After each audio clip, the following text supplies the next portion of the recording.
done is we would spray it, gone through the process we talked about.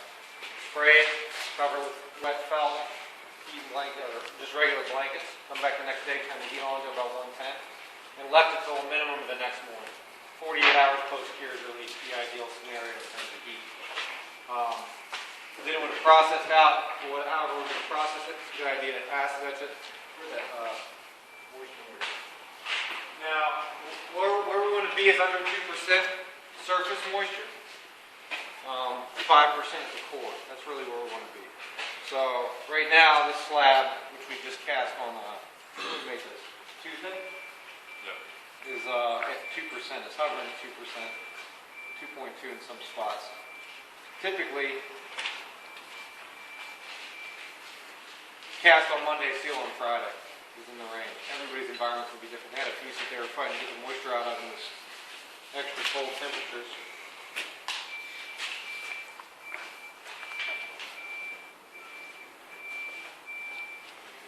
So what's that thing there?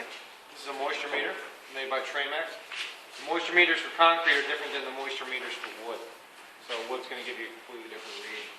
What all this does is it sends electrodes down there and measures the resistance coming back. It tells you how much moisture there is left. I imagine some of you guys with floor slabs have some pretty rigid recommendations in terms of where it needs to be moisture-wise before you use certain sealers. So if it's above that, you need to wait, or you can push it. So what we have is we got a water-based sealer going into a sponge. And if the sponge is full of water already, there's nowhere for the sealer to go.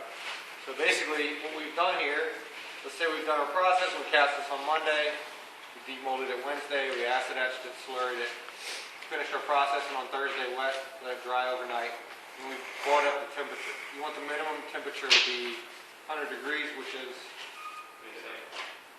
37. This is at like 60 now.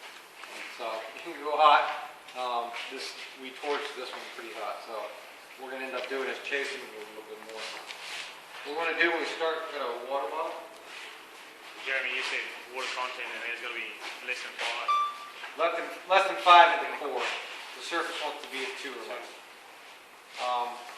So we've got a water-based sealer, and we want to create an environment where the slab's starting to cool down. It's going to pull in the moisture. The other thing we've done is that just the architectural aspect of something that's warm. You know, this is what something looks like when it's cold. You warm it up, and you're just opening up that pore structure. So we want to open up the pore structure beyond where it's going to be in its normal environment. If you're doing an outdoor table, you want to get it a lot hotter. So let's say this is what it looks like when it's at 130, or whatever that means to you guys. We put sealer in there, and then as this comes back, the sealer's filled in that crevice. If you do these when they're cold, the sealer's just going to sit on top, and it's not going to perform like you want it to. If you're going to set this out in the sun, like these get fucking hot. You know, first of all, I don't recommend putting black outside because it gets, you know, we've clocked pieces hot enough to cook eggs on. Just sitting outside in the sun, you know, black fucking concrete. Nothing special, it's not the concrete in that case, it's just black in the sun. Whatever it's going to be, you want to get it hotter than that. So let's say we sealed this at 37, we put it outside, it gets to 60, what's going to happen is that pore structure is going to open up beyond where the sealer has been forced into the surface. So, we're going to do the start. James got me a... It's water there. Okay. What we want to do to start is give ourselves a reference to what this looks like, raw slab of concrete with water going in it. And this will tell us what we're trying to do. You kind of see some of it here. So what I'm going to do is I'm going to spray a little water on that, let it sit for about 20 seconds. Wipe it off, and that's just a visual reference that I'm going to give myself as to what darkening looks like on the slab. The first part of this sealer system is designed to lock the surface up to where moisture doesn't get in there like this. So that's going to be our reference. Take it off, that's what it looks like. And let that dry out. The first application is 50-50, which is 31 minutes. How much? So the reason the first application is 50% counterhard, 50% water is it just makes it easier to get it on there. You know, particularly with a slab this hot, it's going to want to flash off pretty quick. So if you use straight counterhard, you're running the risk of streaks and stuff like that more than not. If your slab was locked up like we've done stains, you could probably go 100% directly on this. What I like to do is I like to take these ingredients, put them in a microwave, and get them closer to the ambient temperature, and it'll give you a lot more dwell time. Whereas if you go straight cold, which is what this is, it's going to shock it and flash off a lot faster. The warmer the sealer, the closer the temperature of your sealer is to the... Put it in there for 30 seconds. What's it on? The more dwell time you'll get with that. So Half- the first part is counterhard. What half counterhard counterhard is and basically a half water. densifier that includes some silanes. The newest formulation of that includes 15% fur seals. The first part is basically what gives you most of your resistance. So it's going to resist oils. It's going to resist basic things penetrating into your slab, water, that kind of stuff. It takes about 7 days for this to fully react. But it's not like a topical sealer or a penetrating sealer like you're used to seeing. This is chemically reactive with the concrete. So we've got silicates, silicanates that are in there reacting with the calcium hydroxide, basically locking this surface up. Ask lots of questions, because If in an instance, Jeremy, where it's a bench top that's actually been cast in place and you're on the schedule of a builder or a client or something like that and you seal it and they move in, how do you approach dealing with the client with using the bench top prior to being fully built? basically wipe up spill. That's Yeah. what we say. That's You good. know, the earlier it is, because this is reactive, one of the weaknesses of the system, I feel much better, is that it will react with minerals in the water early on, the first week or 2 weeks. So a big part of the whole process of this is to get just enough material in there to react, not so much that it's going to react with anything in the world. But basically you tell people, look, this sealer is going to get progressively better over time. That's one of the big upsides. This thing a year from now, even if it's shit, you know, we should have been waiting another day before we seal this, you're not going to be able to fucking do anything with it. Y'all seen this piece, which apparently the moisture was high on. It was only counterhardened, and we poured hydrochloric acid on it, and it didn't do shit. In order to etch this piece, he had to take 50-50 hydrochloric and basically burn his skin off to get this thing to etch. So the older it gets, the better it's going to perform, because what we're doing is we're getting into the concrete itself. We're changing the chemistry of the concrete itself, as opposed to putting something on there that just sits on the surface until it becomes damaged. So once this thing has a little bit of time, it's really hard to fuck it up. What I've done is I've wrung out this rag where it's, like John says, a tight fist ring, so there's not any more water coming out. I just want it damp. I'm going to spray a little sealer on this. Now with this, I'm going to be about 2 grams a square foot. I want to keep a wet edge. John actually gets a little closer to the slab.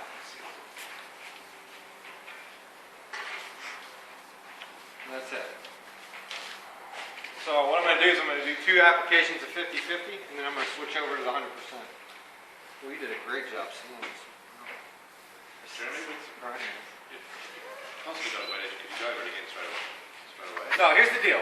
We want to put on ultra thin layers, and then we want to give them a minute to do what they're going to do. More is not better. You know, it's not that we're trying to get a certain amount of material on there and then that's that. What we want to do is we want to have, this is happening on a micron level. You know, so we're not talking about mils when we're talking about finers. We're talking about getting enough stuff there, give it a moment to react, soak in. You know, technically what you need to be doing is waiting about 5 to 10 minutes between applications. So if we're sealing in our shop, I've gotten this hot. You know, I'm going to do that real quick and I'm going to go back to what I was doing. Maybe put a timer on to watch the clock. You know, keep an eye on it. I don't have to be right on it in 5-10 minutes. I'm give it some more time. What I do want to do is maintain the heat. This is going to cool off pretty quick, so I don't want to waste my time screwing around in that respect. So yeah, thin. You see how much material I put on. Basically, you know, particularly with this hot slab, it's going to take not much. It's going to soak in. What's the UV? Is it any good in UV? Yeah, this is glass. What we're putting on here is glass. So it's good silver. for outside as well. Yeah. What will give you trouble outside is when this is brand new. You've got all this stuff that's looking for something to react with.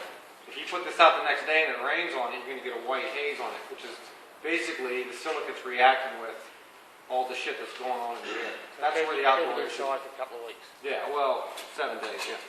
I had a Fuck. See this? the plumber who left the faucet in your terms on top of the bench top. A what? A mixer, a sink tap. You left it on the bench top, and it Yeah. was left overnight, and had a bit of residual water sitting in there. Yeah. So it had a little water spot about that long that sat overnight. Uh-huh. The owner pulled it off the next day, and it was white. White. Like a growth. It's a crystal growth. Yeah. What that is the water's reacting with excess counterhard and excess fur seal, and basically crystals are growing. So the way it's explained to me is if you take a girl and rub a balloon on her hair, all her hair is out like this. That's what this looks like on a microscopic level. You got all this stuff that's looking for something to react. In time, what it's going to do is react to the concrete. These things are going to become less reactive, and they're going to create a matrix in here where vapor can move through there, but nothing else. We got a matrix of arms that are coming in all different directions that keep staining agents from getting down into the substrate, but allows vapor to come in and out. So over a period of about depending on how well the seal is, like my house, you can spray water on it and it will not darken the surface. When it was brand new, you leave something on there long enough, it's going to darken the surface. When it was really new, you leave something on there and there's still reactions going on, it's going to react with those minerals. That's something where you have to buff it off. Yeah. Sometimes the CPS pad works, sometimes you take a Scotch spray, buff it off, just reapply some sealer on there. Or if you've overdone your sealer, which is oftentimes that's a symptom of having too much sealer on there, then what you want to do is actually take a little bit of that sealer off. So what we'll be able to do that area, or just buff the whole thing. If you get the sense that you put too much shit on there, for whatever reason, you're going to take it off everything. You can see on this piece I've left some streaking here. What I would like to have done is 100%? No. Water? 100%? Can't see it in the fucking camera.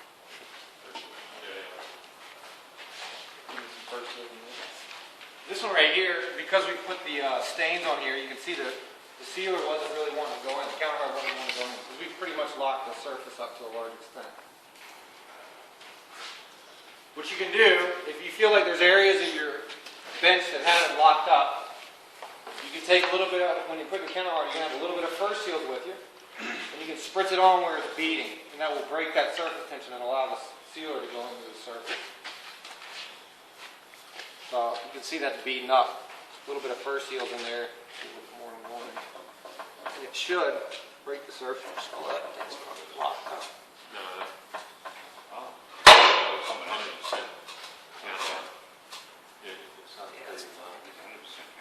I should have done a water test on that first because that's already fucking locked up. I have to buff that off. The fur seals will break the tension on the counterhard. We'll give that a minute. We're going to do a water test on that. That's ready for first.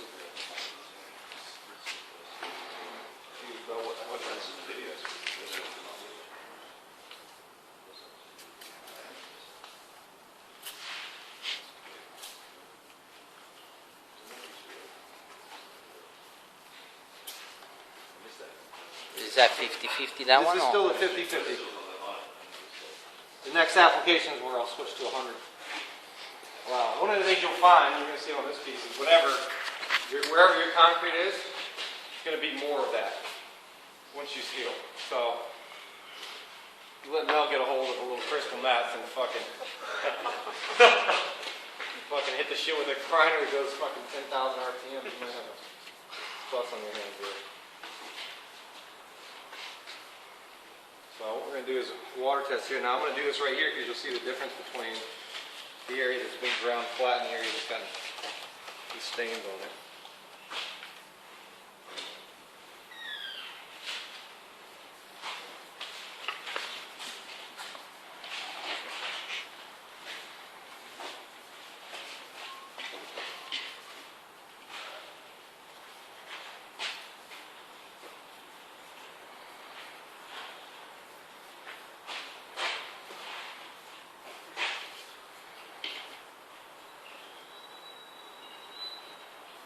You can see how this is darkened up a bit here. This is pretty much flashed off for the most part. So this part right here is ready for fur seals. Get a dry towel.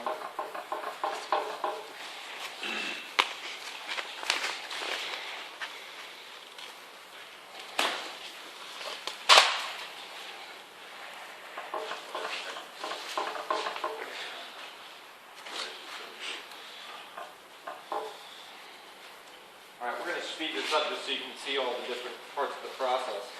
We've done tests before where we weighed time and didn't weigh time, And the difference in early water resistance is noticeable, significantly different. So give time between applications, unlike what we're doing right now. This is 100%, right, James? Yep.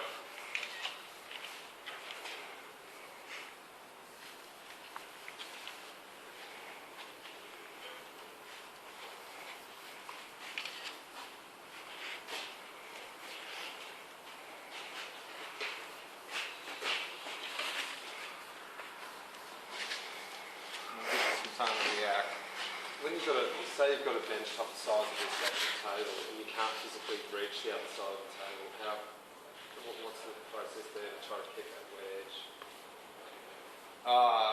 Be quick. I mean, Grow that's arms? tricky. There's not an easy way to do that. But with slabs under this one, it's a lot easier to keep that out. We do a lot of circles, and what I'll do is I'll go this way, so about a quarter, come back around, go this way, and try to like feather that in, you know, where I'm not coming around back to a hard line.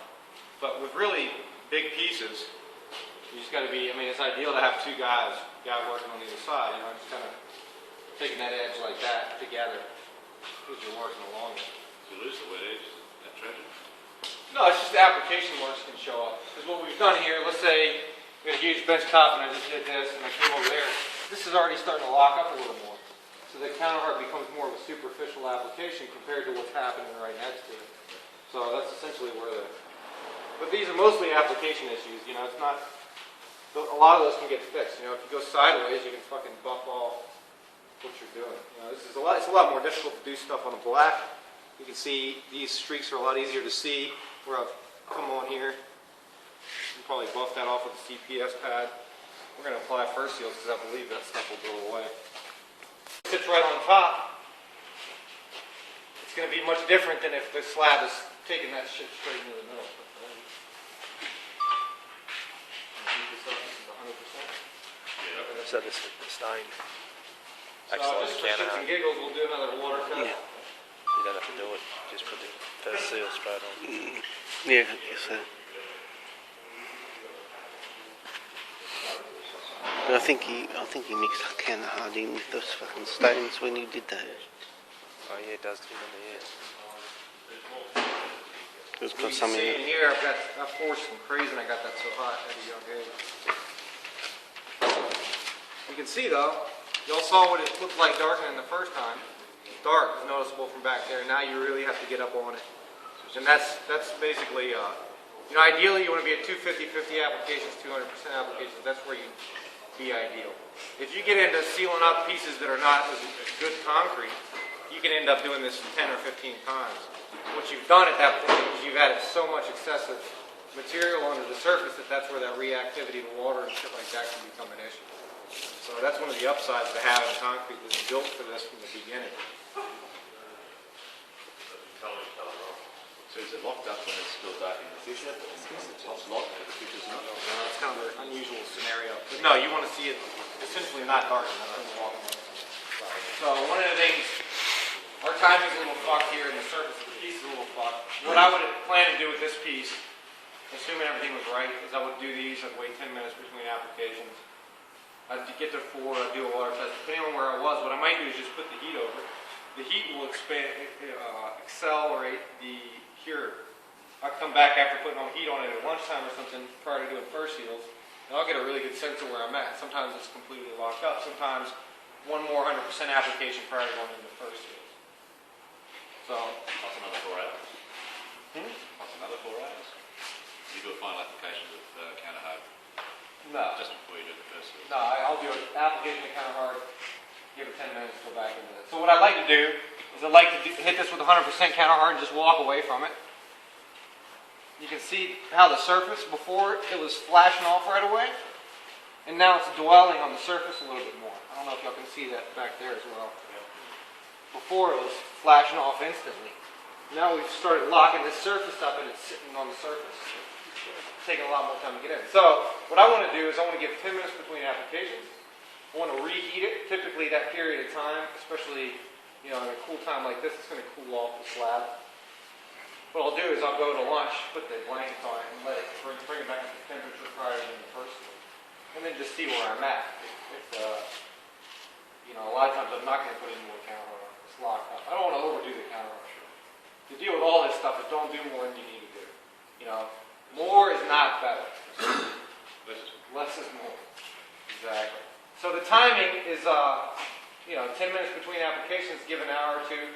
The best scenario is you do your counterhard tonight, come back in the morning, have your blankets at 100 degrees or whatever, come back in the morning, crank them up a little bit, starting the first and the fifth. The longer the time for the counterhard to react before putting more layers on it, the better it's going to react. So the way John explained it is imagine having a bunch of sponges sitting on top of each other. With these really thin applications, it's like you've got a bunch of kitchen sponges. And the more you stack, the less they want to dehydrate. The thinner they are, the better it is. Now imagine if we're doing thick applications, you got these huge sponges sitting on top of each other. So you're basically allowing time for the reactions to happen in the water to gas out, for lack of a better way to put it. But you got micro layers of moisture in each one of these applications.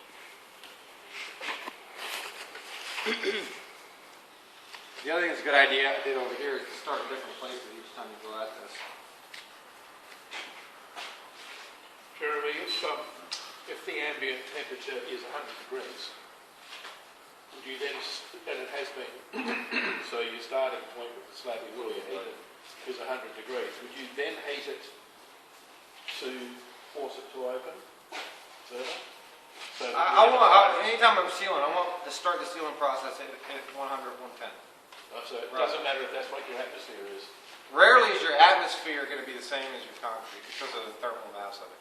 Typically speaking, unless it's in direct sunlight, it's going to be cooler because of the thermal mass of it.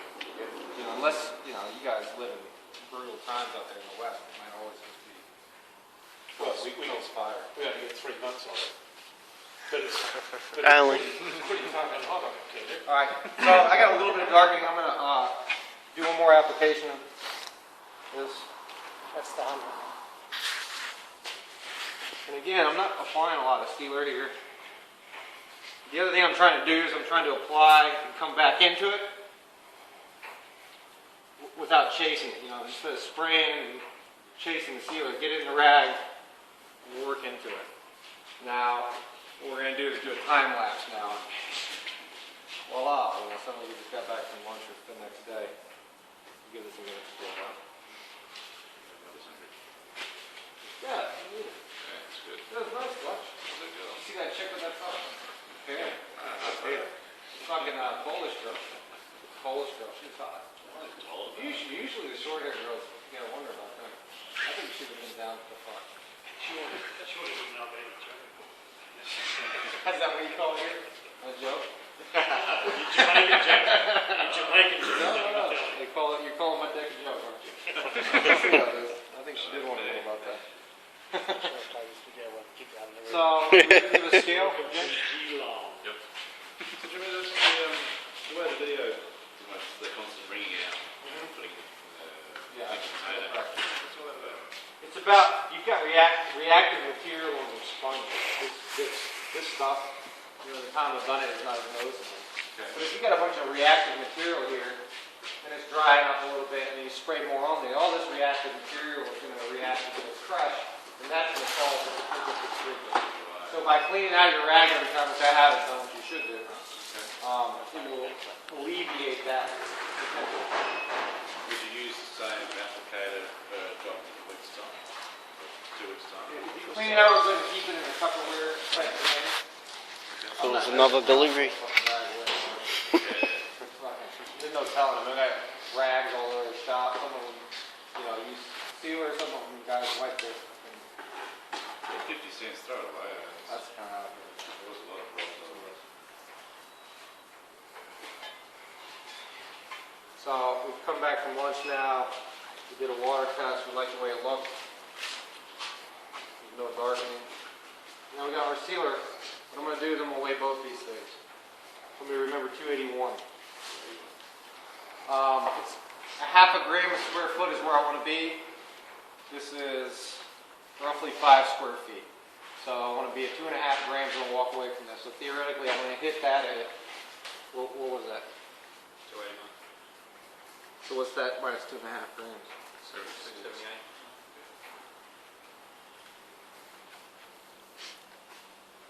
Now, particularly with the new first seal, you see how nicely that goes on.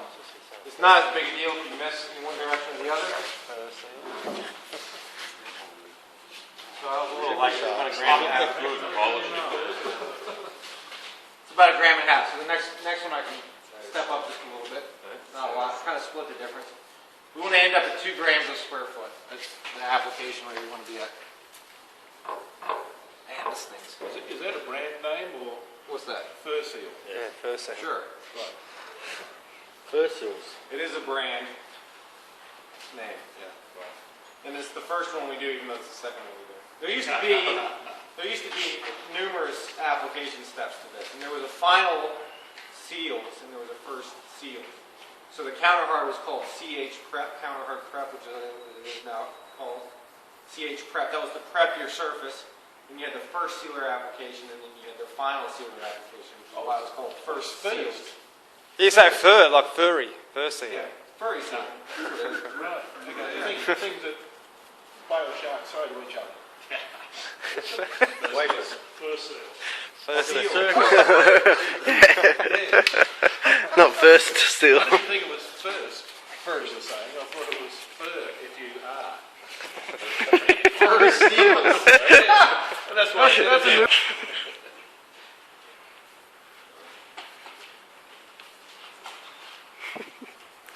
I'll go on and put some on there too. So what? You got CH prep. You got So you had, first you had seals. that counter hardiness stain with that one, didn't you? Yeah. So this one was locked up already from Yep. the stains, counterhardened the stains. Plus, we stained it yesterday. It sat overnight, and then it's been getting heated up. So that heat is causing all the reactions to take place.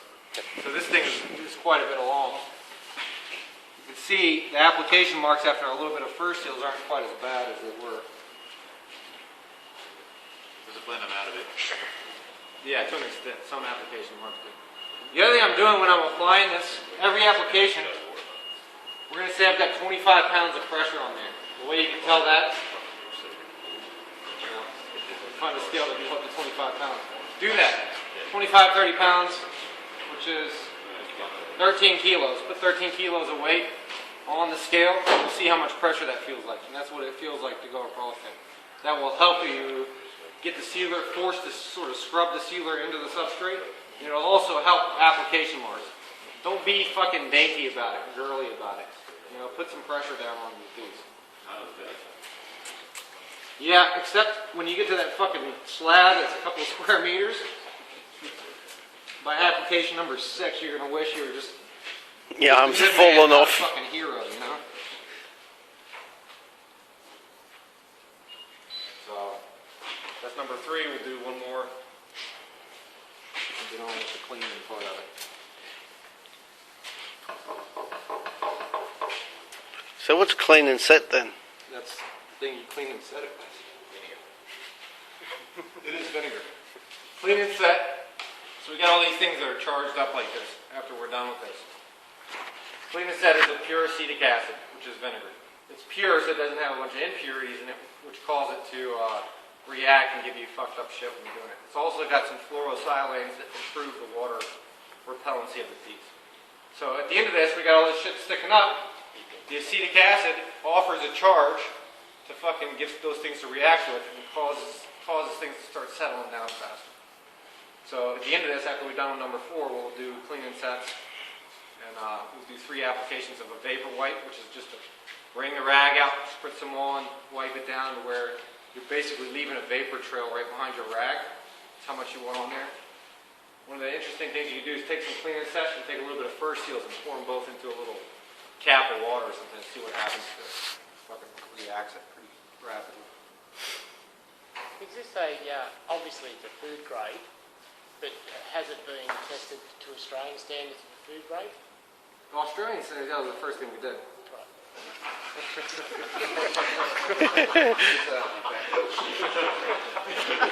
The fucking We've actually had kangaroos mate in the sea. Fucking koalas and fucking what are the koalas? This has IAMP, it's the International something plumbing standards has been tested. It's the only sealer we're familiar with in concrete that has been approved by that, which is a pretty stringent test. There's nothing in this stuff. It's when you get into stuff like there's additives we can put in here that would make it antibacterial. But to be able to say that, it doesn't have it in there right now because in order to say that, you have to spend $2 million to get a little fucking stamp. It allows you to legally say that. If you say that without that stamp, you get sued and lose your business. So a lot of the testing to give you this stuff is a racket, like UL listing and stuff like that, where you got to pay a tremendous amount of money. And we simply don't sell enough sealer to justify doing it. But the IAMPO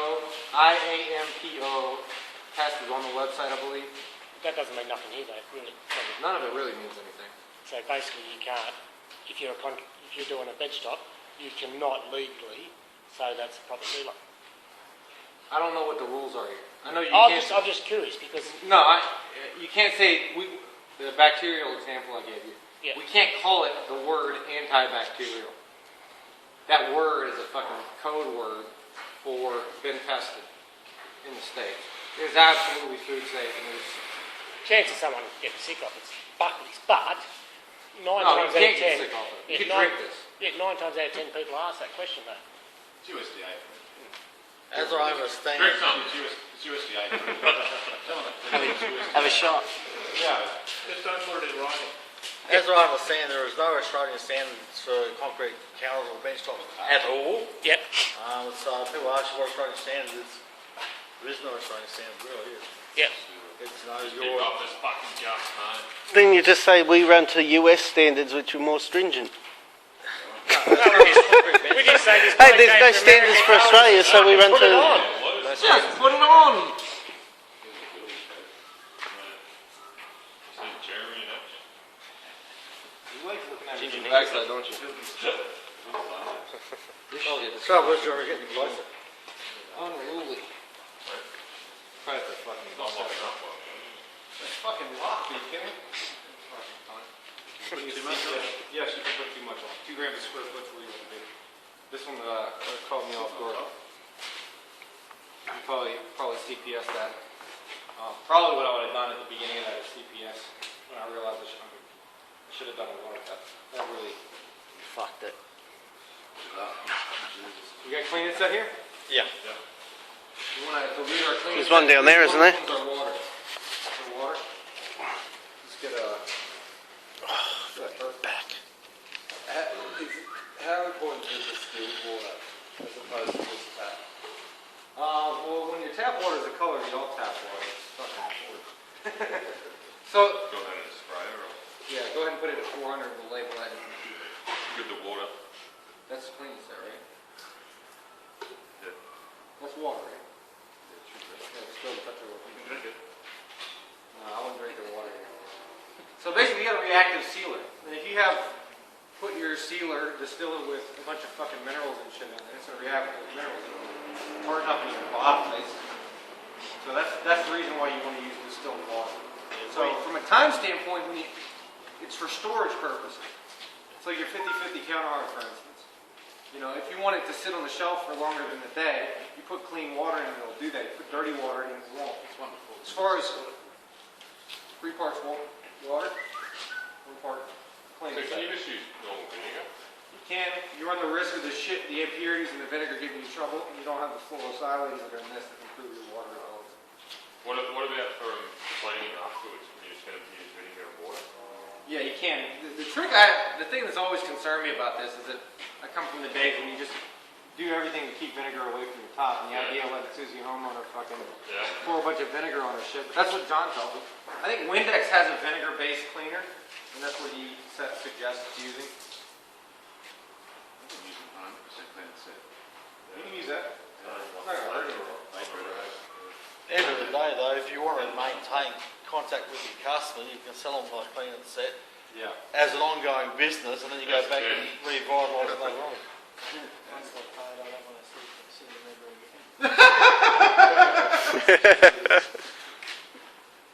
And this is that hot chick that you were talking about before, right? Yeah, kennel salt there. So, the time lapse once again.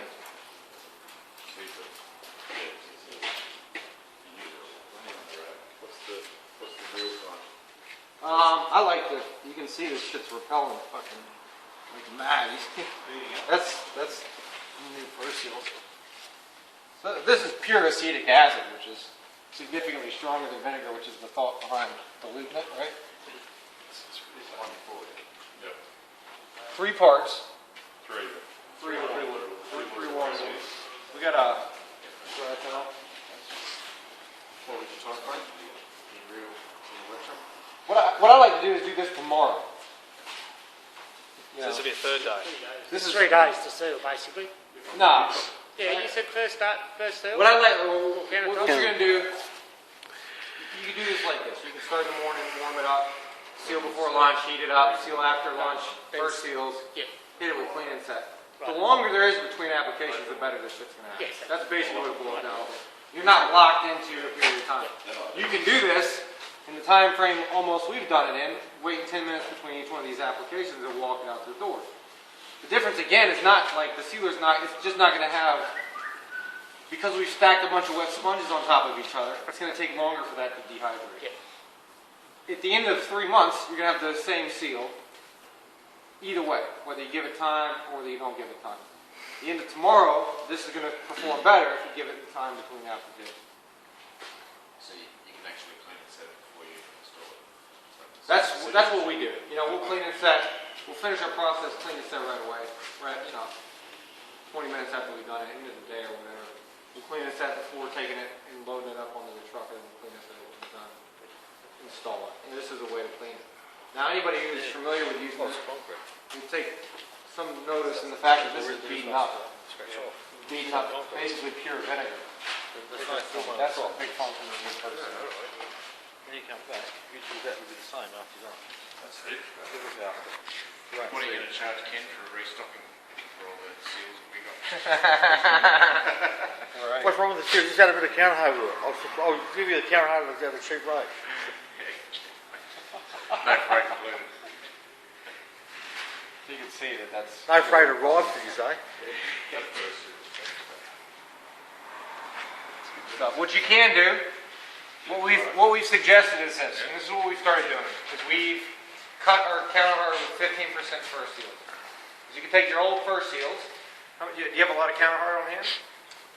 I've bit, yeah. All right, so when you order counterhard that's not been cut yet, you can use that old fur seal to cut your counterhard with and get the new fur seals in. He mentioned to me that he's pretty close to... I think I've got one fur seal left, or well, probably 3 or 4 fur seals. Don't play rock, paper, scissors for who doesn't get that. You got some with you as well? What's that? New fur seals? Yeah. There's some right over here. Take them. Rock, paper, scissors. How does this hold up with scratching, Jeremy? Very well. Very, very well. I mean, particularly with the seals, you can see there's nothing there to scratch. You know? It's fucking concrete pretty much. The layers you got on there, the sealer itself, you're going to scratch the concrete at the same time. Something to scratch the sealer is going to scratch the concrete. In a brand new Heat-wise? Pots. It's glass. I mean, essentially this sealer is glass. So it's not going to be affected by heat or any of that. What you can do is your concrete can expand out beyond the point the sealer's in there, and that can give you an issue. But it's not like a fucking topical that's going to peel off or turn yellow or something like that on you. Again, most of the issues you have with this in terms of maintenance is that you're dealing with concrete. You know, most sealers, all this conversation is about how not to affect the sealer. What we're talking about is how do you not affect the concrete? Can you cut on it? Sure, but you're going to fuck your knives up, and your concrete's going to get fucked up.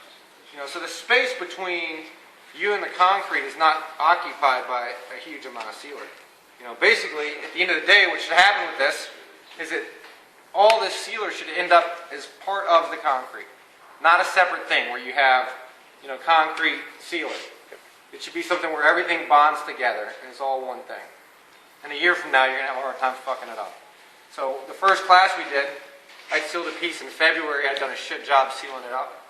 And it was an October class, and somebody was asking how we fixed something. So we brought this table out that had been shadow on and all sorts of stuff, and we cleaned it off, and it was spotless. And we were trying to figure out how to repair an etch finish, which nobody who had done the etch finish had ever had to do, which is a good sign to begin with. So we started fucking around with this thing. And somebody poured muriatic on the piece, We kept fucking with it and walked away from it, and it just wiped up.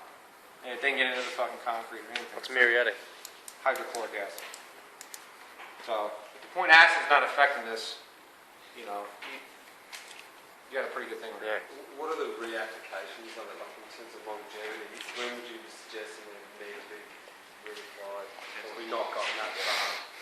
No, I mean, John's been using this for fucking 8 years or something like that. He goes back and he'll buff the place up from a little first field one and walk away. So there's places where, you know, like high impact restaurants where the edge has gotten all the rubbing and abrasion and stuff like that. And he said you can see a textural difference between that and the areas that aren't getting worn. But then you spray water on it and it beads water. So then all he's doing is buffing it off and getting the sheen back, puts the first field on and walking away. So what, he just runs a That's like CPS 6, pad 7 over it? years. Yeah. So in terms of maintenance for a client like that? Wipe up your spills, use your cleaning set. If you've got a problem, you're paying me to come back and look at it. You know, people find clever ways to fuck shit up, so it's hard to say.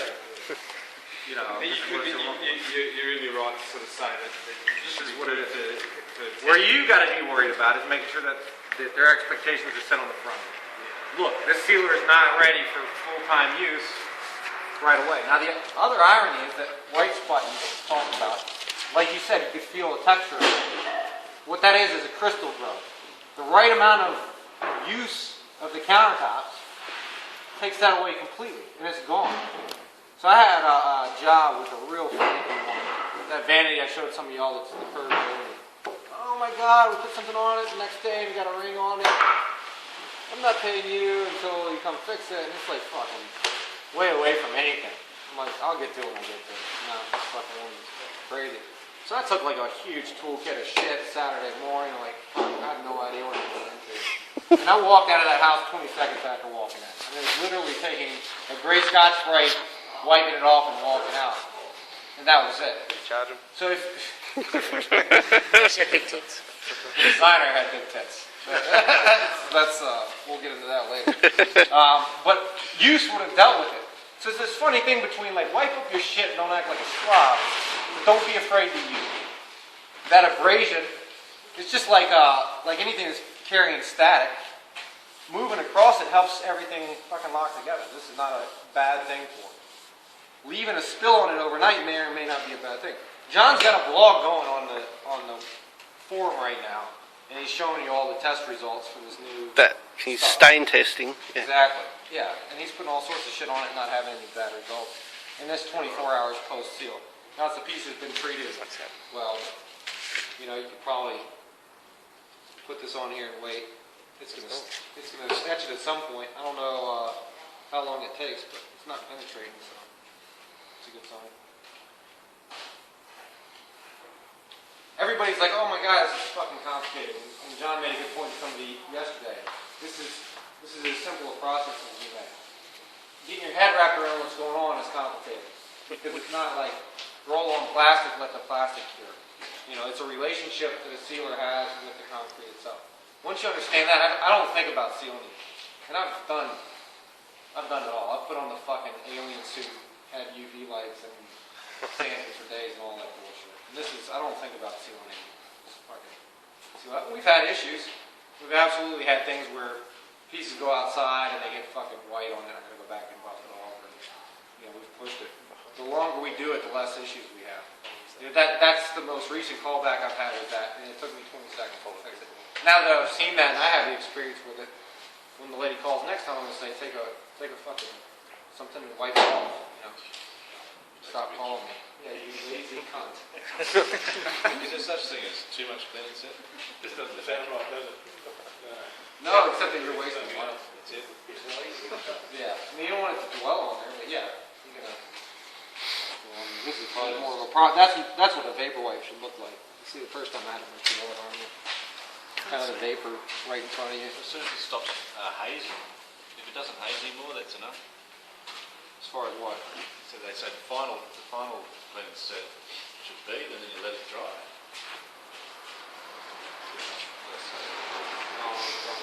Yeah, test this slab because it's been handled perfectly. Yeah. As is evident in the fucking grinding marks right there. That's I think Character. Separate us from all you. You go a long way. Slow. Grinding one or two. This stuff's like.